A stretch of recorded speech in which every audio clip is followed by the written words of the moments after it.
GHMC పరిధిలో ఉన్న నా నిరుపేద కుటుంబ సభ్యులందరికీ కూడా మొదటి విడత 1,00,000 ఇళ్లు కట్టి చూపిస్తాం. రెండో విడత కూడా ఇచ్చే దాంట్లో ఈ ప్రభుత్వం వెనకడుగేయదు.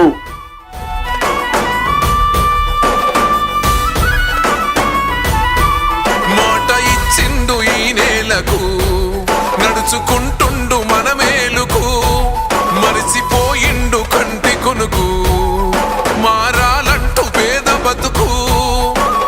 ఈ నేల తలవాలని తన వంతుగా చేసిన మంచిని, తన గురుతు నిలవాలని, నిరుపేద బతుకుల్లో వెలగాలని, అరే భవిష్యత్తు నగరాన్ని నిర్మించే మహారాజు